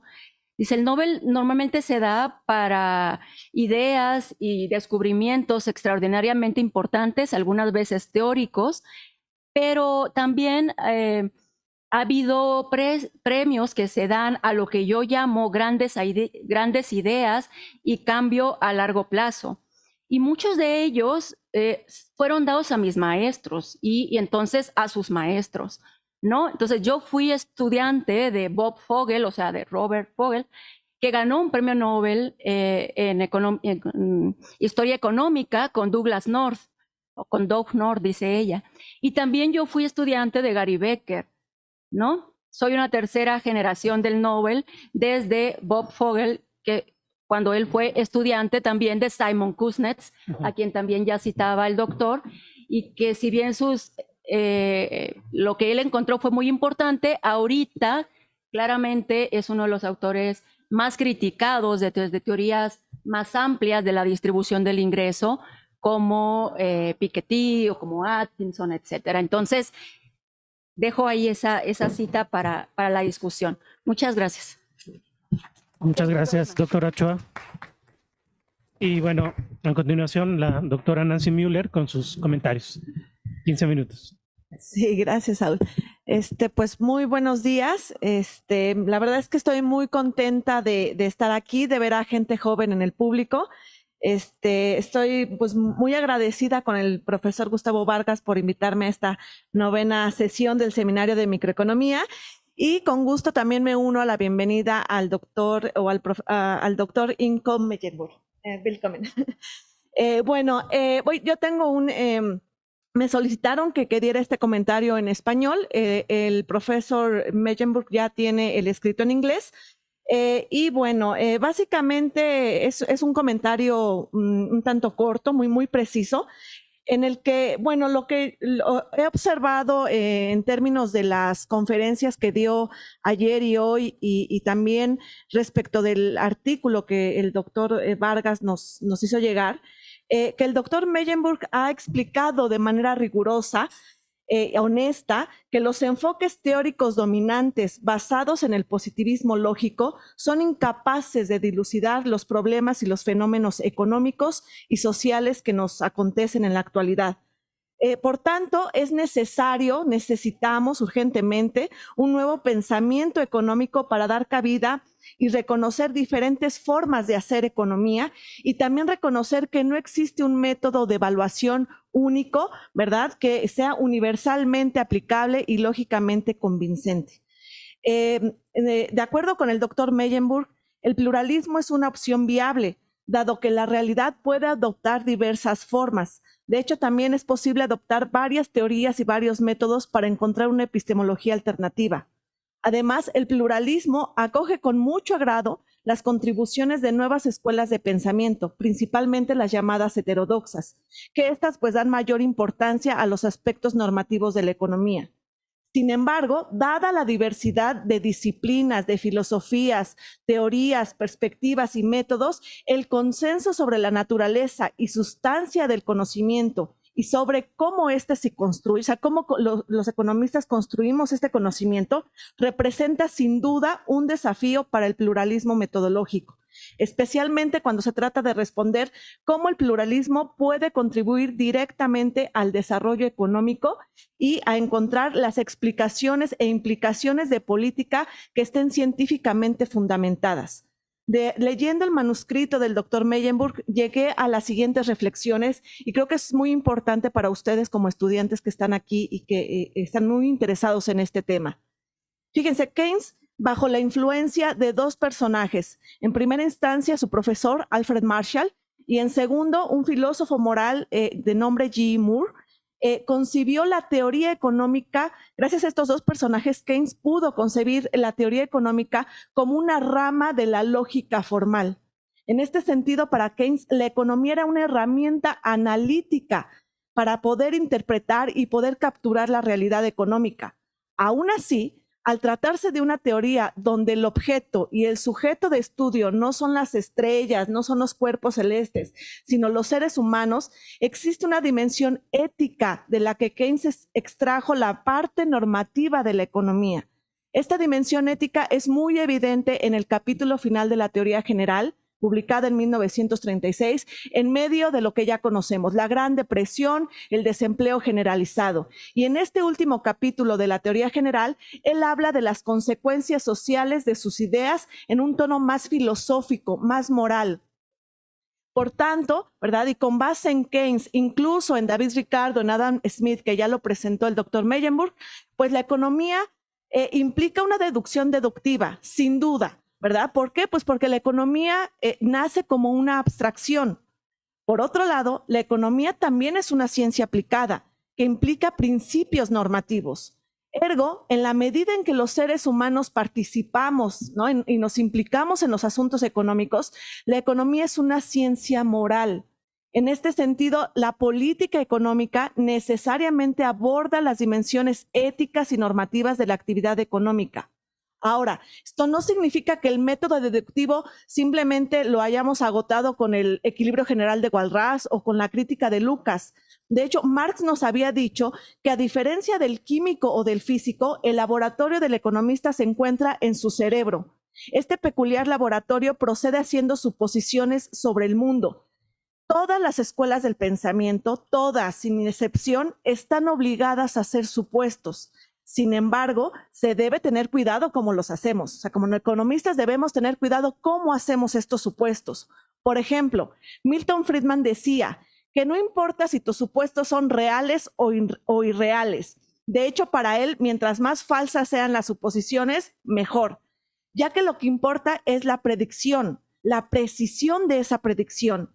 Y esto que decía Friedman está en total desacuerdo con Aristóteles y con la lógica formal que deviene de esta escuela griega, ya que la naturaleza de las premisas es fundamental para la conclusión que se desea alcanzar. En consecuencia, podemos argumentar que en la economía el carácter de los supuestos es muy importante para la calidad de la conclusión y muchas veces para la dimensión ética de esta última. Además, no solo son los supuestos. En nuestros días, estos supuestos deben tener alguna relación con el mundo que observamos para que las teorías involucradas sean científicamente relevantes. Y esto no es fácil de solucionar, porque nos pueden acechar dos extremos opuestos. El primero, ¿verdad? Es el primero que es de un lado, ¿verdad? Nos acecha el fetichismo de los datos, por así decirlo. O sea, en otras palabras, ¿verdad? Es la falacia de que una regresión econométrica necesariamente nos va a llevar a la verdad. La segunda, que es el extremo opuesto, es negar a priori cualquier relación entre la hipótesis y la evidencia empírica. Por lo tanto, tenemos que reconocer que la relación entre la teoría y los datos es muy compleja. En primer lugar, porque los datos económicos son un constructo conceptual. El economista siempre puede construir datos ad hoc que verifiquen su teoría, lo que representa sin duda un defecto metodológico. Sin embargo, esto no debe llevarnos a rechazar el papel y la relevancia de la evidencia empírica para la prueba de hipótesis en el análisis económico. No hace falta decir que un análisis económico sólido debe mantenerse siempre alejado de estos dos extremos opuestos, del fetichismo de los datos, pero también del empirismo vulgaris, algo que como estudiantes, ¿no? Y como profesores también es muy importante que nosotros enseñemos. En este sentido, me parece que Karl Popper aportó, nos dejó una lección muy importante que debemos seguir a los economistas. Un economista no debería a priori concluir que su teoría ha sido validada solo porque los datos no la rechazan. Claro, a menos que ya no haya datos disponibles en el futuro, lo cual pues eso no va a suceder, ¿verdad? No podemos argumentar con confianza que nuestras hipótesis no serán refutadas frente a nueva evidencia empírica. Por lo tanto, lo mejor que podemos esperar y hacer con humildad es decir, que dada la evidencia disponible hasta ahora, nuestra hipótesis no ha sido rechazada hasta el momento y estar siempre abiertos con humildad hacia nuevas tensiones que se pueden generar entre teorías y datos, las metodologías, lo que nos proporcionan las instituciones de estadística. Por tanto, como yo lo entiendo, el pluralismo transmite este mensaje de apertura, un pensamiento antidogmático que intenta crear consenso entre una plétora de ideas, teorías, metodologías, para desarrollar nuevas narrativas distintas cuyas implicaciones políticas tengan un alto grado de economía moral y de economía normativa. Finalmente, me gustaría cerrar con una cita de Marx que se encuentra en el posfacio de la segunda edición alemana de Das Kapital, en la que el autor habla de su método. Y me parece que esta cita nos puede hacer reflexionar sobre los desafíos que el pluralismo puede enfrentar hoy, ¿verdad? Cómo defender nuestras metodologías, cómo unir, cómo defenderlas. Y cito, el método empleado en Das Kapital ha sido poco comprendido. Lo demuestran las diversas concepciones contradictorias entre sí que se han formado de él. Por eso, la Revue Positiviste de París me reprocha que, por un lado, trato la economía de manera metafísica y, por otro, imagínense, limitarme al mero análisis crítico de los hechos reales en lugar de redactar recetas comptistas para las tiendas de cocina del futuro. Por supuesto, el método de cómo presentamos debe diferir de la forma de la investigación. Este último debe apropiarse detalladamente del material, analizar sus diferentes formas de desarrollo, descubrir las conexiones internas. Solo después de realizar este trabajo se podrá describir adecuadamente el movimiento real. Si esto se hace con éxito, si la vida del tema se refleja idealmente como en un espejo, entonces puede parecer como si tuviéramos ante nosotros una mera construcción a priori. Para mí, el ideal no es más que el mundo material reflejado por la mente humana y traducido en formas de pensamiento. Muchísimas gracias. Muchas gracias, doctora Muller. Nos vamos a mover al tema de las preguntas y respuestas. Now, let's move to the question and answer section. Yeah. Okay. Entonces, esperamos que estén muy interesados en el tema y que hagan una buena cantidad de preguntas. Adelante, quien quiera plantear preguntas. Quiero felicitar al panel.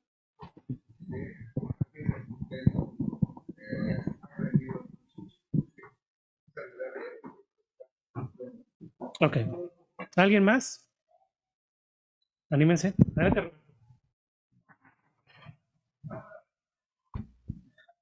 Más que pregunta, a lo mejor un comentario, igual para esperar su reacción del panel. Partiendo de esto último que decía Nancy, que se me hace muy importante, ¿no? La parte donde dice no hay que aferrarnos a las hipótesis, ni tampoco a los resultados de los modelos en este caso, ¿no? Muchas veces, pues la propia construcción de la sociedad, eso se puede ver como los editores de revistas, como los que hacen la política económica y algunos otros grupos, pues van adoptando esas hipótesis ya preconcebidas y esos resultados que desde el inicio esperan, y que a veces cuando uno pues manda una hipótesis contraria o una metodología distinta, pues en automático sale rechazado. Entonces, ¿hasta dónde, o más bien cómo se podría romper ese círculo vicioso para que entre el pluralismo? ¿Desde dónde tendría que empezar? Con estas propuestas que deben de continuar a pesar de que en algún momento no sean aceptadas socialmente hablando, o desde allá adentro, por ejemplo, los que hacen la política económica, muchas veces ellos mandan un mensaje como ya lo espera el mercado, porque es un mensaje que se va a entender. Y si de repente mandan otra cosa, se confunde el mercado y entonces ya comienzan a criticar a los que hacen la política económica, ¿no? Así es que parece que tenemos por ahí un círculo vicioso complejo de romper. No sé cómo ven ustedes cómo se pudiera hacer para poder romper ese círculo y abrir al pluralismo.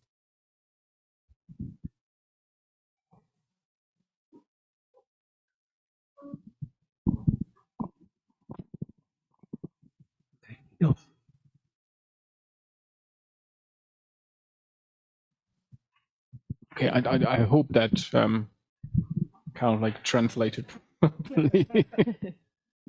Oh god, technology. So you're looking at or asking about the politics aspects of it, right? And yeah, if you could just summarize it. The policymaker usually use a unique framework because it's a lot to analyze understand the message or something like here in ICT way. So then a pluralist may complicate this situation. In this case, do you think maybe in this context there is a rare policymaker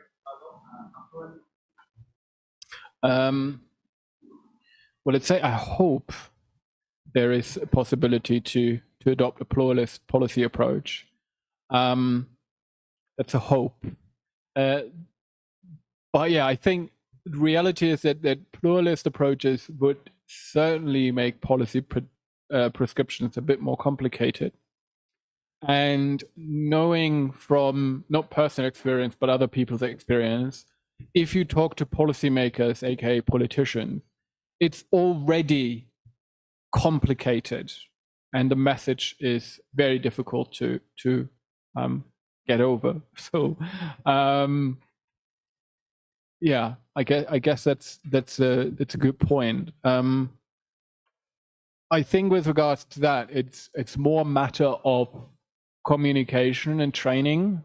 Like, how do you frame your policy suggestions based upon your pluralist background and your research you do, so that policymakers who usually are non-economists, I don't know how it is here, but like most politicians in the UK and Europe are not economists. They are lawyers. If you're lucky, they're political scientists. And quite a lot of them are just from a working class background or something like this, you know, or like bankers, you know, and specifically in the UK, most of them are bankers. So,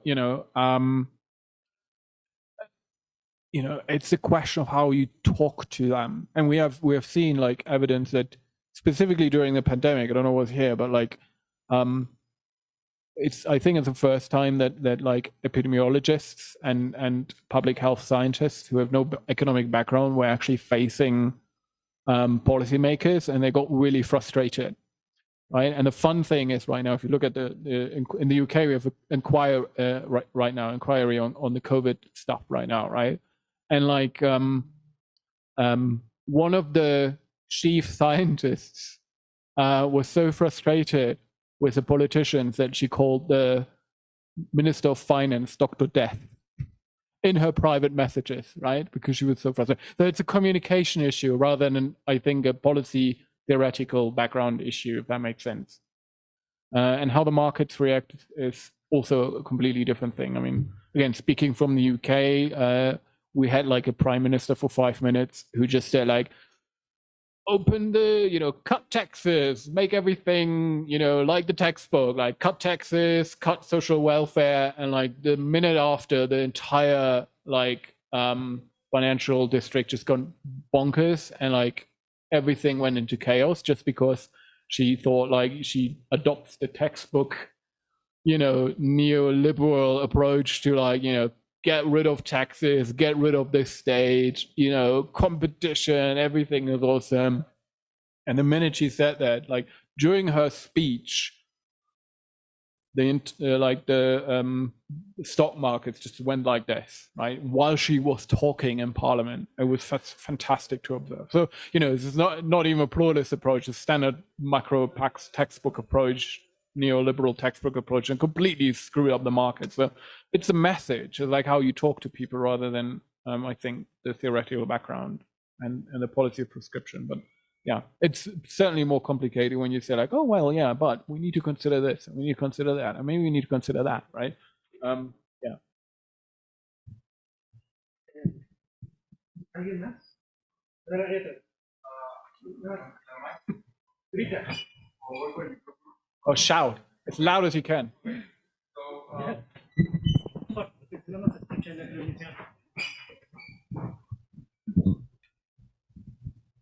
Yeah, do you hear me?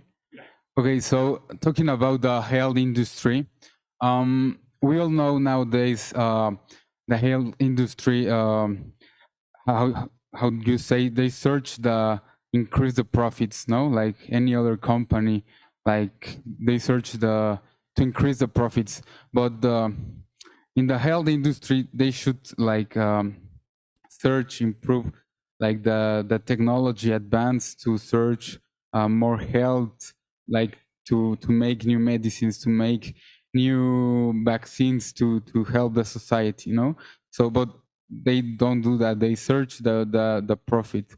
So, like, you think the pluralism can be the key to teach new generation of CEOs, new generation of employees at that companies to now search like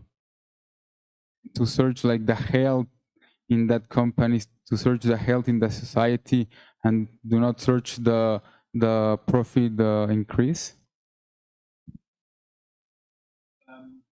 Yeah, I think that covers the ethical dimensions of how we should teach economics.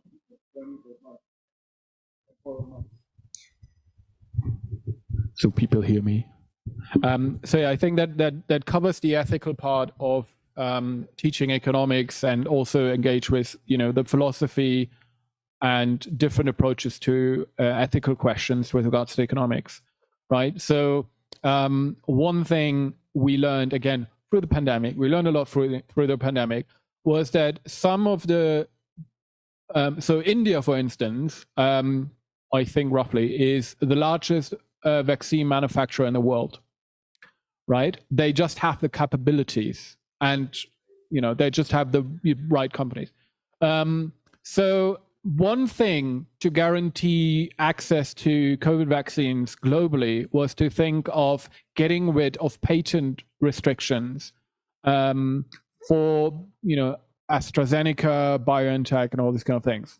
Just let them just ignore the patents. Yes, they develop these vaccines. Amazing. Thank you very much. Let everybody have access to those mechanisms, the data, and let them produce in their own country where they can.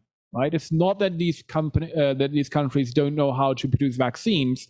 They couldn't because they didn't have access to the technology. Right? So people like Bill Gates, spend a lot of money on, pumping medicine into countries like that, into developing countries. But at the same time, he was opposed to, a waiver on patents, right? So I guess in the same thing, if we start to talk about this, is that the ethical and right decision? Do we need to protect these companies in at least an emergency like this? Is that the way to do?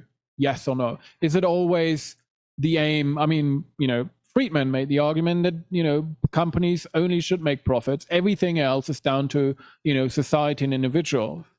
But like, you know, in management and all these other things, we now have corporate social responsibility, and, you know, you can criticize that to the bone, but at least there's an idea that corporations have more to do with society than just making profits. They do have a responsibility, right? And that is something we need to adopt and push more forward. So yeah, I hope that answered your question.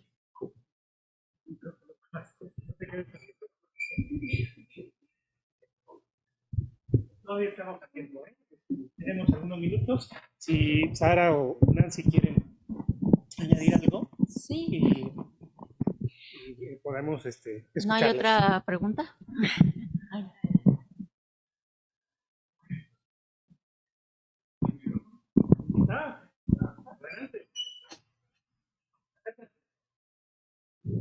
Si no nos escucha la producción.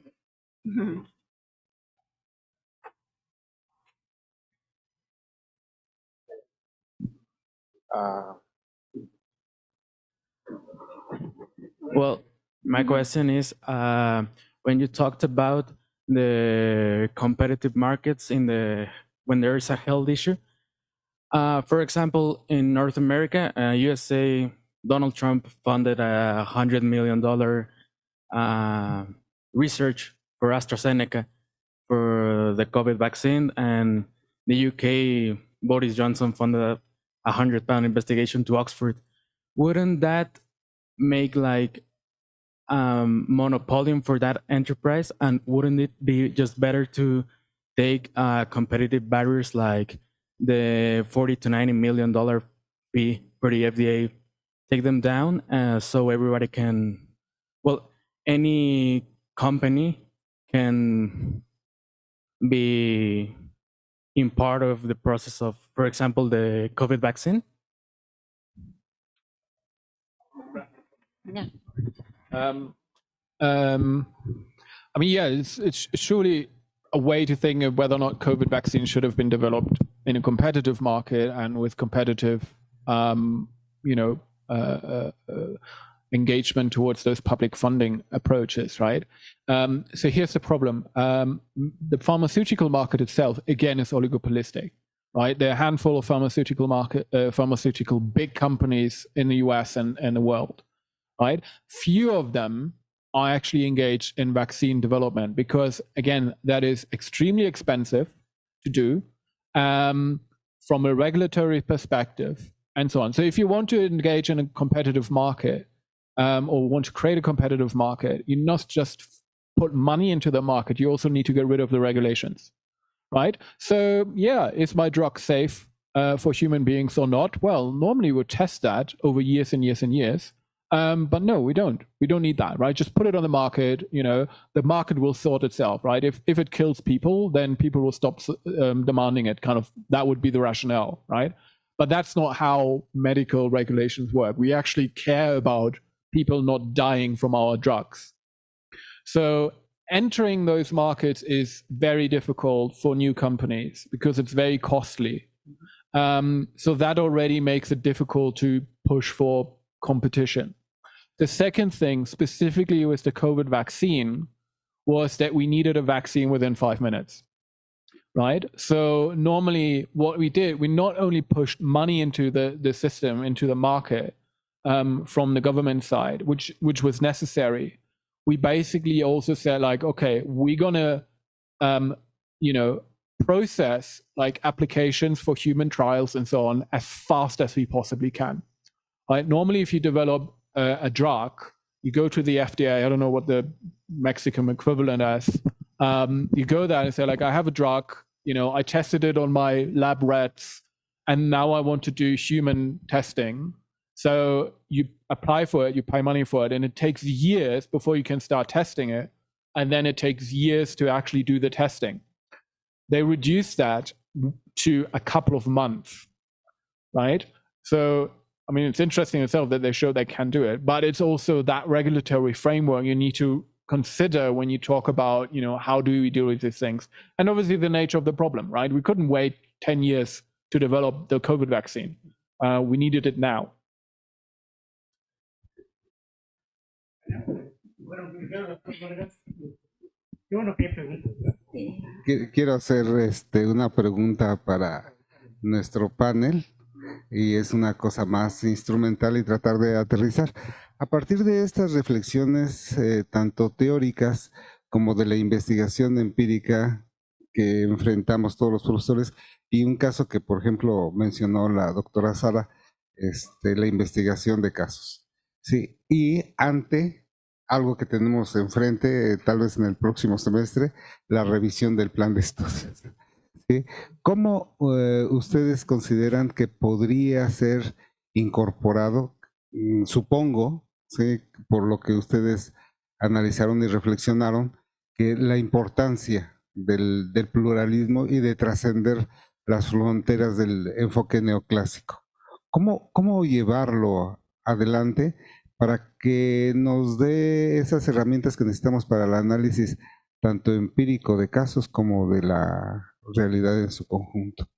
My question is how we can develop a new syllabus to our courses, our programs in bachelor or in master or PhD degree in order to introduce new approaches, this view of pluralism in economics.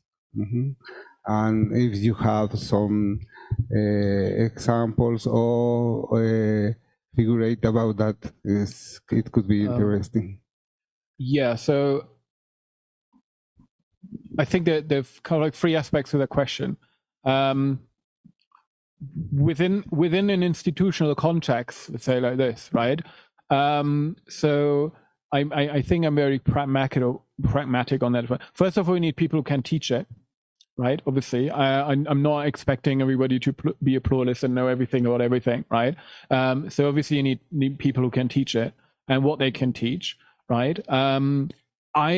We made experiences with building a core economics degree where we had standard micro, macro over a couple of years, math and econometrics, and we surrounded it with pluralist approaches, right? So we had history of philosophy, of science, a little bit sprinkled in. We had, this stuff I just showed you was one element of a whole course on different aspects, critical aspects to economics, right? So talk about, why do people have different income levels? What are the theoretical backgrounds? And you can go through everything, like how is economics portraying you as an individual? How do markets work? All the way up to like, is capitalism the only way? So we surrounded that. Another one was to actually be a bit more kind of like proactive with regards to what students face after they graduate. So I introduced also a course on, just doing project work with firms, right? Because most of the time students will get in touch like with companies in the real world and they say like, this is our problem. And then students were like, well, do I have a theoretical work to deal with that? Or do I need to be a bit more creative, right? So most of the time it's the latter. That worked in the context of an institution where I was kind of like let alone to develop that. Because my institution is quite simple and your may be the same. But again, what they want to see is students who pay fees. So if I can develop an economics curriculum, which is very pluralist, and it gets students into the classroom who pay fees, my people are happy with that. They don't care, right? They don't care about anything else except like, seats on the bum, as we say, right? So yeah, but I guess I don't know how the institution works here if you have the freedom to do that. If not, you might need to fight a bit more for that, but I guess the fight is worth. So yeah, that's a pragmatic answer.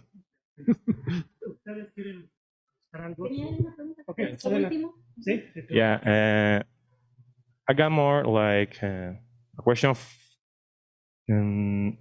by the side to how we teach to the normal people how to take this new knowledge, new theories about economics. You mean like people outside university? Yeah. Or like other people like next door, like the Yes, like by this side, we all have a minimum knowledge about economics, but in the normal society, they don't. How do we teach like economists that the new theories, the new knowledge is kind of correct? There is no black or white. They just knowledge and could be used in different situations, and they don't have to take a posture or about political economics or yeah. Yeah. I guess the short answer to that is activism, right?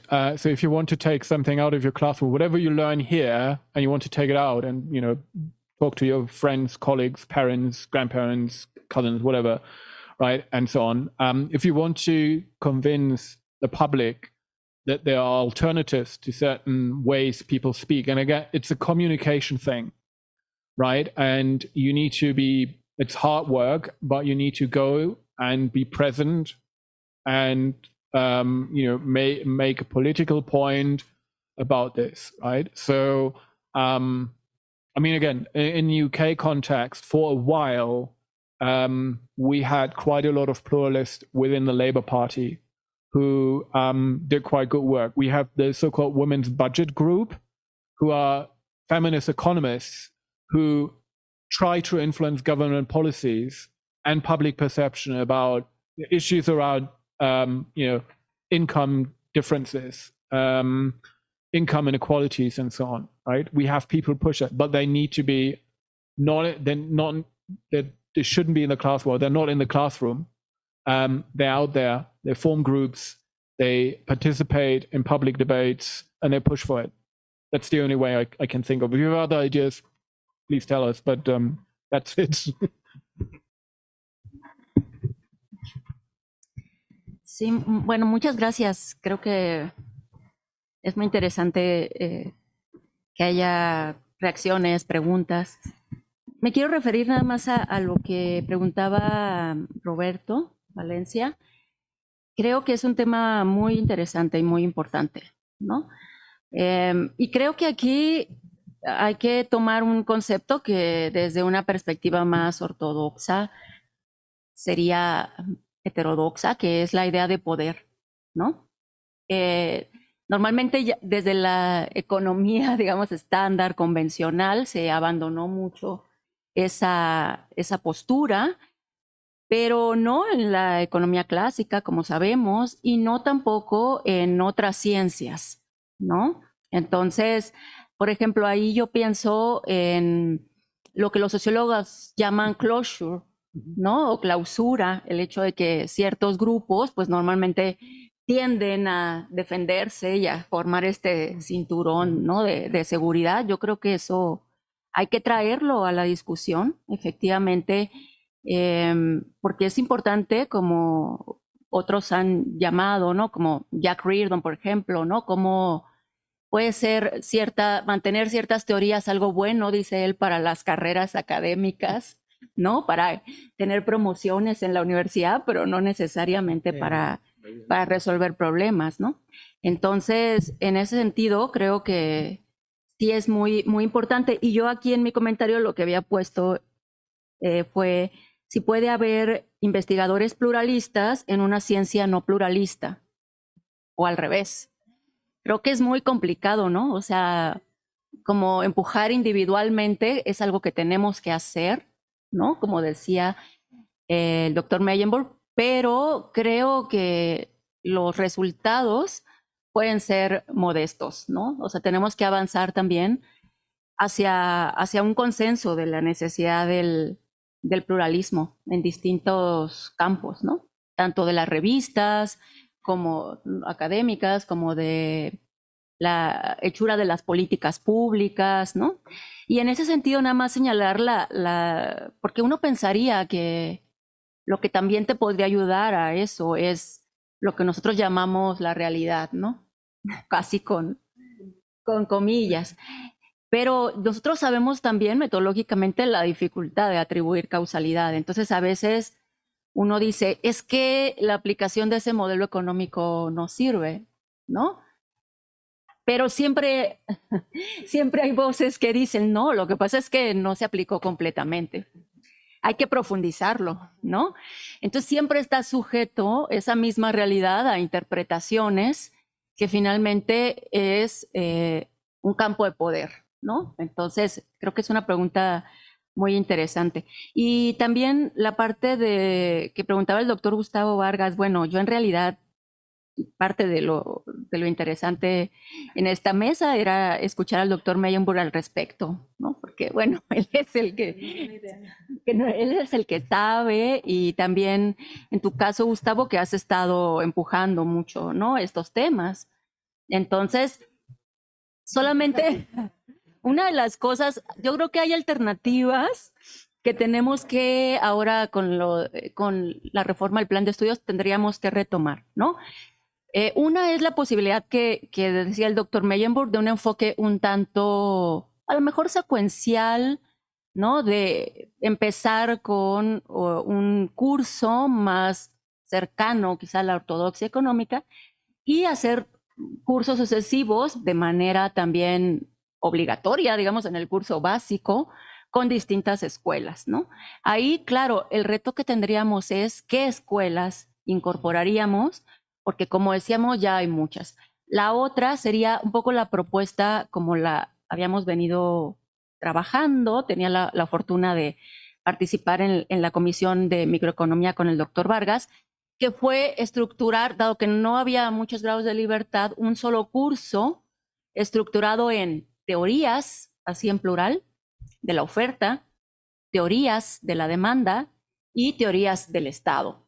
Y ahí también pues ir incorporando al mismo tiempo diferentes teorías que tratan un mismo tema. Pero es algo que tendríamos que seguir discutiendo. Sí, es una discusión muy larga. Yo complementaría a Sara en el sentido de que en mi experiencia, creo que es algo generacional. Los jóvenes ahora también tienen están en este dilema, ¿no? Entre mucha teoría o aprender skills, ¿no? Estas habilidades que me van a llevar hacia el mercado laboral, si es que eso existe, ¿no? Y ver, bueno, ¿no? Exacto, ¿no? Entonces, encontrar ese equilibrio entre lo que dice Sara, pero también entre lo que ellos están necesitando, ¿no? Y eso sería todo, creo que ya no hay mucho tiempo. Okay. Bueno, pues les damos un aplauso a Imko, a Sara y a Nancy. Gracias. Muy, muy interesante, enriquecedora estas dos conferencias, estas dos disertaciones que nos ofreció el doctor Imko. Gracias por su participación. Damos un espacio de 5 minutos y a continuación seguirá la siguiente conferencia. Gracias.